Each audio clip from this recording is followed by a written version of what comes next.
Fair Labor Standards Act, FLSA, explained. Part 1. The Fair Labor Standards Act, FLSA, establishes minimum wage, overtime pay, record-keeping, and child labor standards affecting full-time and part-time workers in the private sector, and in federal, state, and local governments. The Wage and Hour Division, WHD, of the U.S. Department of Labor, DOL, administers and enforces the FLSA, with respect to private employment, state and local government employment, and most federal employees.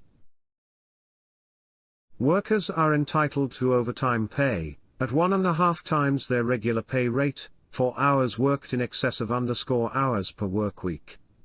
A. 30. B. 60. C. 40. D. 50. The answer is C.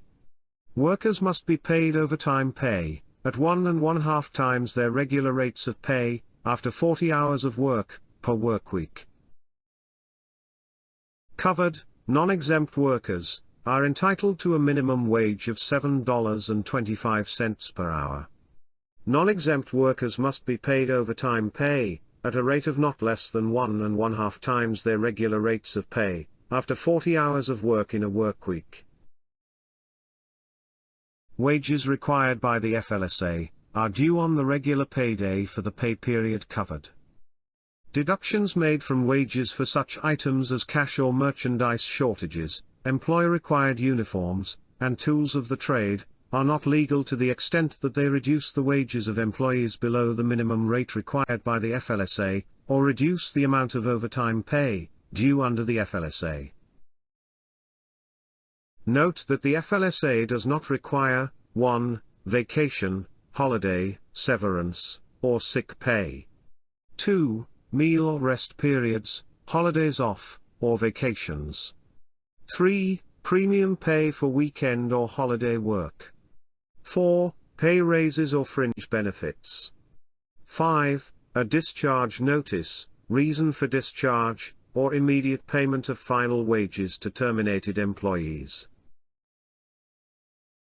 Also, the FLSA does not limit the number of hours in a day, or days in a week, an employee may be required or scheduled to work, including overtime hours, if the employee is at least 16 years old.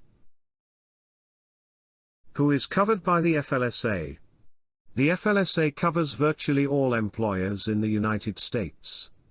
Individual coverage applies to organizations whose activities involve interstate commerce. This includes businesses that communicate via mail or phone with out-of-state business partners, customers, suppliers, etc. Enterprise coverage applies to organizations with at least 2 employees, and whose annual gross volume of sales is at least $500,000. Now for a practice question. When determining an employee's regular rate of pay for overtime purposes, which of the following must be included? A. Hourly wages. B. Non-discretionary bonuses. C. Shift differentials. D. All of the above. The answer is D. An employee's regular rate of pay includes their hourly rate, plus the value of non-discretionary pay, such as attendance, safety, or productivity bonuses. Such bonuses are non-discretionary, because the employees know about, and expect the bonus.